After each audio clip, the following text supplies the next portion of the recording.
Last night, another former LCS champion fell out of the running for the title. We'll see if another legacy can be squashed with our series today. Fans were fired up to see Bjergsen and Parth compete in this best-of-5. What it doesn't seem to be phasing Clutch Gaming as Fevivin, Solo, and Apollo are in good spirits going into today's matchup. Hello, everyone, and welcome to the Countdown, where we've broken our There desk is so much hype today. within the first 30 seconds of the show.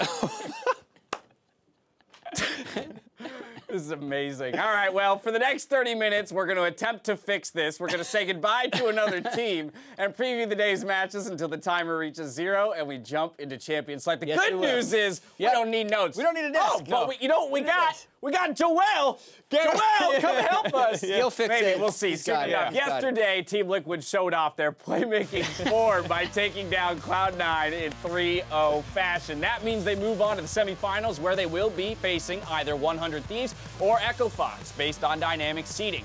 Now, we'll know their opponent after the match today, TSM versus Clutch Gaming. But before we jump into that series, we have to give credit to Team Liquid's dominant quarter-final.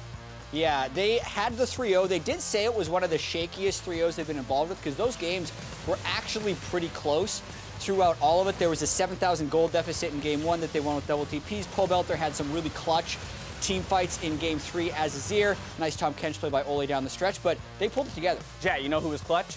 Joel was He clutch. just fixed the desk. Wait till you see this. It's like we have a brand new desk. Was it even broken at all, or was that just an optical illusion? Maybe that was all movie magic. You're none the wiser. Let's continue talking about that series, though. Yesterday, Mark, give me your thoughts on Team Liquid's dominant performance. Yeah, dominant is a weird way to put it. Maybe that's not the right word. It was a 3-0, and it was convincing. Like, you didn't leave that thinking maybe C9 was the better team, but they did have to do it in a way that you don't usually associate with 3-0s, where they had deficits for a large portion of that series, and they came back, and they demonstrated, like we said, clearly better macro, but they did lose a lot of the early games and fights. Right, and to be fair, it's easy to give a pat on the back to a support that saves you or a huge disengaged ultimate, but sometimes a game-winning play is just a TP and several auto attacks, just to say, hey, we win. Well, and I'm helping. Yesterday, in Game 1 of the series, in a tense Elder standoff, Impact follows up Pobelter's split push to secure the win. The minion wave is pushing on the top side here as well for TL, and they are just kind of moving around the map better. C9's got to start this. Liquid playing a phenomenal endgame here, 44 minutes, and once again committing for it, and they're running up to the rest of the base right now as they're on the Nexus turrets, and suddenly Cloud9 realize they've got to bring Smoothie back in. Impact is here to go for the turrets. Careful, Peter. They can only engage on you, okay? Baby, I can't just go in. Swain can TP. Yeah, you guys can cancel? Yeah, we can cancel. Alright, I think this is game. Okay. Cancel there? Yo. Guys, cancel top! Hey, you guys, I'm gonna go chase. Yeah. Should we suicide? VN, guys, VN. Okay. We're gonna... I'll push you VN. They're going through mid. They're coming. They're coming. You just auto, keep auto. Keep auto. Yeah, nice. Elder Dragon does not matter as the Nexus falls, and Game 1 goes to Team Liquid. I mean, that was a close one, if we're being honest. I mean, they got it. I'm actually impressed with how calm they were there in those final moments as the rest of C9 was finally getting back to try and defend it. I like that throwback to Kobe's infamous call. Yeah, that was a pretty nice CP, and you heard how calm Pobelter was. I was surprised to hear him just be like, oh yeah, this is over. Just come up here. We'll end the game. All like it was just a walk in the park for him. Yeah, it's nice to see, though, kind of that macro understanding for Team Liquid and finding their form and confidence even when operating from deficits. Yeah, that was the most impressive thing from that game, is they hadn't come back from a 20-minute deficit the entire split, then had a 7,000 gold deficit in that game where they calmly kind of split pushed their way to victory. Of course, with their victory comes the departure of another team from the race to Miami, and it's time to say goodbye in RIP C9.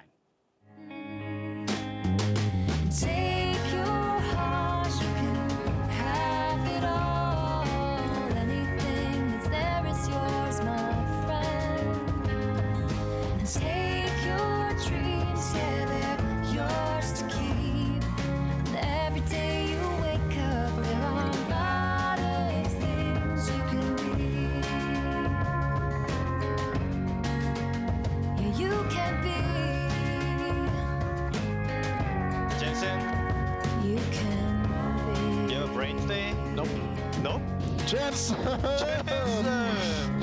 Turn that fucking brain on.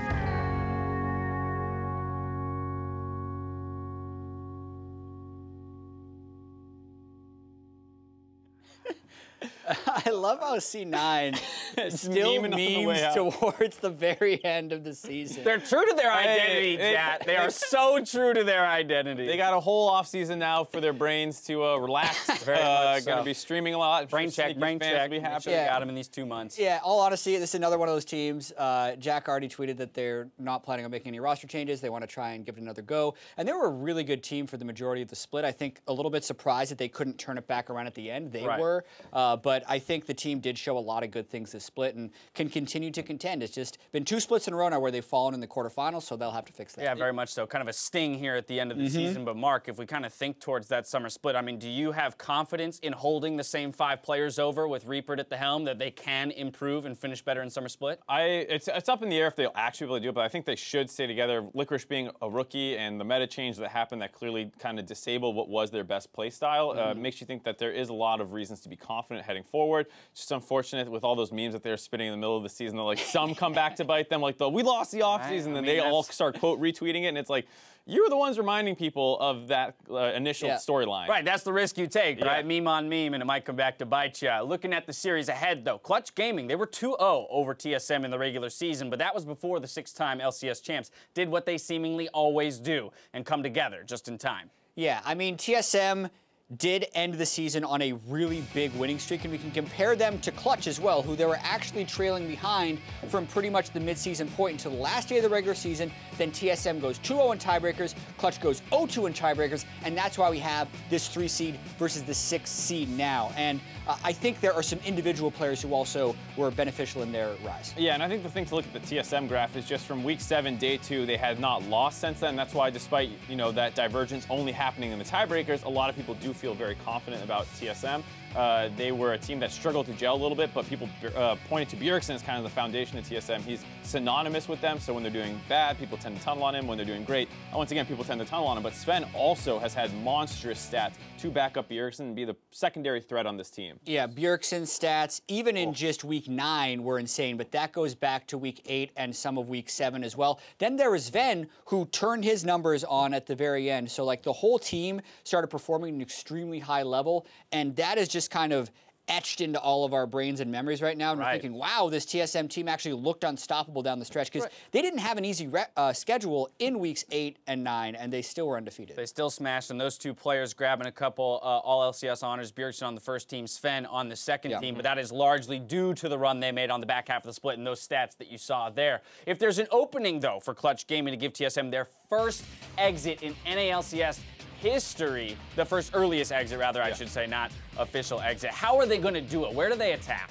I mean, they got to kind of do it how they did it previously in those games, which is they got Mike Young behind and kind of exploited his inexperience. Mike Young has been doing a lot better, especially since some of the changes that came into Tracker's Knives, but it is the obvious weak point on TSM here. All these other guys have been to Worlds. They've won titles. There's no way you can question these guys' ability to perform in clutch situations, but Mike Young is maybe a guy who you can get some of the inexperience out of him. Yeah, and if you're trying to argue the clutch point, there are 2-1 against TSM in the regular season. They got the winning record at the moment. It felt like a much different TSM back in week 4 and 5, but that was still just a month ago. Yes, a lot can change, but there is still that chance. All right, well, despite his experience in seasons before, Apollo feels the championship banner is within grasp for him and his team this year. Especially on the LCS stage, I always see, TSM or CLG, they have those banners, even C9. And I guess I always thought that those were just kind of there and, like, not for me to get, right? It was just like, yeah, I never really felt like it was possible. But now that I feel like this team's, they're good enough, whether it be this split or like the next split, I think this team has definitely the potential to get that banner. Yeah, it'd be really amazing, and it's definitely reachable. I mean, there's truth to it, right? And what better a way to do it? I think we said this a bit yesterday. You take down kind of the perennial finalists in TSM. That's how you kick off your playoff run to the title. I mean, there's no better way. Yeah, and also looking at those banners, TSM is the last banner holder still in the playoffs. COD didn't make it. C9 was eliminated yesterday, so there's always that chance. There you have it. Let's get a new winner here in the North American LCS. To hear more about this matchup, though, we're going to send it over to Captain Flowers, Kobe, and Zyrene, who will be bringing you the call. Thank you very much, Dash. Throughout the end of the split, a lot of conversations around Clutch Gaming centered around their competition with what we've called the line. Yeah, the line was kind of this infamous, line drawn in the sand where Clutch Gaming would beat the teams below them or, non-playoff teams. And then they would lose to all of the other playoff teams except for TSM. Right. And they actually defeated TSM 2-0 in the regular season until the tiebreaker game came around. But that is kind of a good sign for them coming into this. Even though they lost the most recent game, they have been able to take down TSM before. Plus, all of the eyes are definitely going to be on the 3-time European LCS champion in Febiven, and see how he does versus Bjergsen, because this guy has been a big part of the style that they play with. Scaling into late game team fighting, playing Azir, and being the reliable one for this guy. And Bjergsen's absolutely been on fire. In his last 10 games, his scoreline is 44, 8, and 49. He's only died 8 times in those 10 games, and he has been racking up the kills. He's definitely had an incredible performance for himself, and for the whole season, people were wondering when Reggie's vision of a Western super team would take effect, and the answer might be just in time. Yeah, a lot of fans for TSM were incredibly nervous that they wouldn't even make playoffs, and I feel like even the TSM staff was kind of echoing those same sentiments. Yeah, I mean, I was there with Reggie on the lounge stream, and he said that this was the most nervous that he has ever been as far as the regular season and trying to make playoffs with this squad. All right, that's all from us here at the caster desk. We're going to toss it back to you, Dash. Thank you all very much for that insight, but we don't really care about insight when we have the script right here. They thought they got rid of us yesterday. We were rudely cut off. But today, the producers will not silence us this time. So first up, I got a fun one for you guys. I've been saving this one. Afro Moose sleeves grab the attention of fashion designers around the world, sparking an international fashion sensation. Yeah, and just like the actual merch line, they only have 4 copies available. That's it. The rest of the models get them while they're hot. Oh, sold out again. Yeah, oh no, sold out. We're just driving. It's smart marketing, man. We're driving that demand. One of these days, you'll be able to buy 100 Thieves merch for more than 2 hours. Oh, God. 15 minutes. Oh, God. Actually was insane. It'll be those sleeves. All right, Jao, what do you got for me? What have you found? Yeah, so I got one on page 54. So there is trouble in TSM Paradise when Mithy breaks up his long-time partnership with Sven and decides to support Haunter. This was a surprise one to me. Interesting move. We thought lane swaps were gone, but I think TSM brings them back. There's more personal dynamics to go on here. Are you more excited about the drama or the meta implications? That's what I was about to say. Like, what does a support top lane meta look like? Can't I be excited for both? Yeah, but like if you had to watch just TSM Legends or just gameplay as a Don't let me dictate your happiness, Jat. Yeah. Don't let me. But I would love to see. Legends. What do you think? Like a Malphite Bard? Yeah, that sounds terrible. The first thing that came to my head was Malphite Bard. Yeah, that's weird. I actually have one here for the game coming up, the series coming up. Clutch Gaming in the quarterfinals versus TSM. They're actually going to face a 2-hour delay because league officials are going to need to investigate a missed Hakuho Morgana binding. Oh, well, that makes sense. Yeah, that's not possible. Yeah, the only reason they could come up with is it's got to be a bug. It must be. He's never missed. We heard from Meteos and Sneaky themselves that they have never once seen Hakuho miss a skill shot, and in particular his Morg binding. So no joke, it would take him at least 2 hours to figure that one out. We're going to have to prepare a lot of memes for that 2-hour delay. Yeah, you guys ready for that, Pause? I don't know. All right, well, crap. Now we got some work to do. All right, here's another one. In an effort to guarantee their first championship, Liquid Steve buys the Miami Fillmore Theater and restricts entry of any team that is not Liquid in an attempt to win first through fourth by default. Can you believe that? Bold move. Can you believe that? I mean, he's good. That's what I love about Steve. He's willing to go any distance to try and win. He'll do anything for his players, include buy stadium. Gotta give him credit for that. But here's the deal. In actuality, it doesn't work because as I was trying to tell you yesterday, the winner will be, and look, I have to move quickly because I'm not gonna let the man cut me off this time around. After making the trip to Miami and defeating their opponents,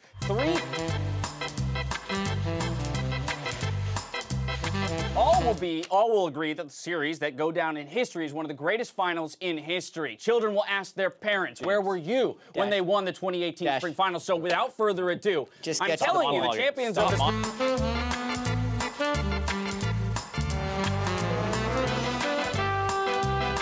We're stepping away. When we return, we'll get to play along with Jat Stats, and one of these two will have to share how Clutch Gaming take the series. All that and more after the break.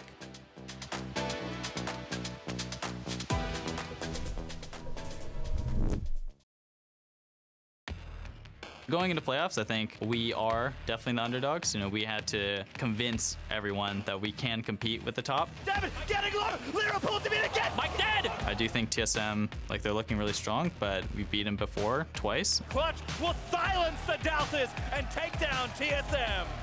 We have a good chance against them, and it would be really fun to take them out of playoffs because it'd be like the first time they've actually gone kicked out of playoffs. I'm not really scared of Clutch. I think both of the times we lost to them, it was really on our own accord, and it was really obvious mistakes that we have 100% fixed since then. TSM claimed the 3rd seed in playoffs. They are not very proactive, so if the other team doesn't make a mistake, then they just get rolled over, and that's what's been happening against the top-tier teams. A complete tragedy in the pit for Clutch Gaming, and TSM get it all. I think it showed in the tiebreaker that we played against them that we have the upper hand coming into this match. It'll like definitely be some David and Goliath story. TSM has the legacy of just always winning, even having their struggle this year. The way that playoffs is different for TSM compared to other teams is just simply that we always make it to the final, and we usually win. And that's a legacy that I'm going to try to upkeep this split.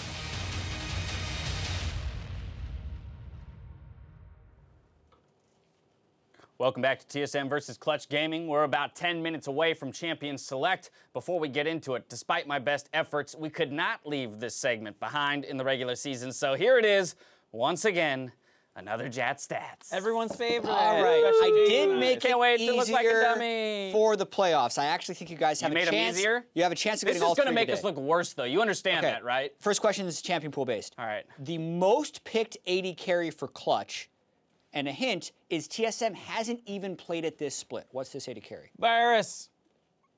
Well, there you go. I don't know. I just yelled that. Oh, you weren't confident I didn't on really. that? I didn't think You sounded confident on that, so I was half just a life, gonna- James. That's I was half a just gonna life. follow you on that one. what's I it walked gonna be? right off a cliff behind Mark just now. Most picked for You said them? Varus, right? Yeah. And TSM hasn't picked it. TSM Yeah, hasn't Varus. picked I just said it. I'm not thinking. That's what he said. I'm All right. going with him. TSM literally played Varus last week. So it's Caitlyn. It's Caitlyn. Yeah. That's what I said.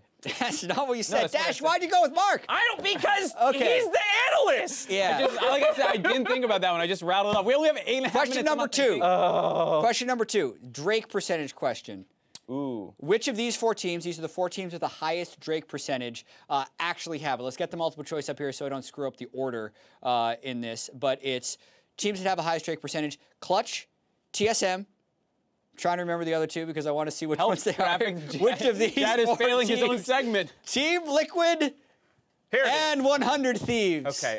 Team Liquid's Drake control, I don't think was particularly impressive. I think TSM. No, even Cloud9 picked up a fair number. TSM, in even when they those were games. losing, Mike Young would like kill himself trying to get Yeah, those dragons I think on like TSM's Shiv fine. and stuff. I could see Clutch just because, again, they had weak early games with low first blood percentages, so like you don't Yeah. have many You wanna opportunities to split this actually one? take the dragon. You wanna Do split you it? want to go? You want to go TL and I go Clutch? No, I don't want to go TL. Oh, you want to go Clutch? I'd rather go TSM. Oh, so you want to go what you think is right, and you want me to go something Yeah, that you what don't do you think think? is right. I just don't Well, think fair Team enough, Liquid's Mark. right. That's a game we can Are play. you going to Fine. go with Mark this time or no? So what are you doing? first. What are you doing? I'll go with. I think it's Clutch. All right, then you go Clutch. I'm gonna go Clutch. Yeah. What do you think, Mark? I'll go. You're gonna go 100 Thieves. Okay, I thought you were, it's TSM. They Oh, actually have a 65.1% Oh, Drake that's what percentage. I'm saying is TSM is Wait! pretty. Yeah. Oh my God! Wait, we They talked take ourselves all into the dragons. lowest. Yeah. The question was which is the highest, and we just talked ourselves into the lowest Yeah. percentage. Oh, That's oh. why I chose Clutch, is because we talked Okay. ourselves into. Oh my God! This we one, suck at this one. If you are on Twitch or YouTube, spam the chat for this question because we're going to do an Ask the We Audience now if you guys have voting coming from technologies. Twitch and YouTube. Question right away. It has to do with jungle proximity for this one. Remember, viewers can vote on Twitch and YouTube. Help us out. Which jungler in playoffs has the highest jungle proximity? So these are the ones we haven't seen in playoffs today. So Right. we've got Mike Young, Lear playing today. Dardock and Meteos playing next week. Which one essentially Who has the ganks the highest most? jungle proximity? Not Mike Young. No, not Mike Young. Dardock has a lot, but I always get confused because he has a higher opponent jungle proximity stat, but he also has a really high one. And in remember- response. Again, I hope you guys are throwing your answers in chat to Remember, help us out. jungle proximity is the percentage of time between 3 and 50 minutes the jungler spends with a teammate, essentially. So Yes. there's top jungle proximity, mid jungle Woo! proximity. All right, here we we're go. getting We got help from some Twitch live chat. updating numbers. People, Dardock and Meteos. Yeah, most well, that people was are going. Highest JP It percentage. does make so you're sense. ganking the most. People are calling the. Where's Meteos People going? think He goes Meteos bot. gank He a goes lot. bot a lot, but Constantly? I don't remember him going top very much. Actually, some days jungle proximity was Look, higher than I'm going to top. put my faith in the viewers, and I'm going to go with Meteos. I'm calling it now. It seems that he's running away with the vote, so I'm going Meteos. Yeah, I'll go Meteos too. I'm Let's trusting blindly all of you at follow home. the Don't screw public me on opinion. this. It's Lyra. Yeah, Lyra has the highest. It ain't that easy, is it? I thought you were going to have this week. It ain't that easy, is it? 39.2%, jungle proximity percentage. Yeah, despite having some of the lowest first blood numbers He as well. ganks the most. Ganks the most, is the least That's successful not a good with number. it. No. Not a good number. All right, well, thank you very much for those humiliating stats. Thank you guys for your incorrect help. With the best of fives going down from here on out, there's a lot more that goes into each victory and defeat. So really, to test these two analysts, I'm bringing back over-under. Our first one, referencing today's series, is a question around Bjergsen for his deaths at 15. The over-under is going to be 0.5, and the context of that is that Bjergsen has only died once pre-15 in the entirety of the regular season. Yeah, in 20 games. So in 20 games, he's died once pre-15, and I'm putting the over-under at 0.5. What are you saying? Mark? I'm saying over.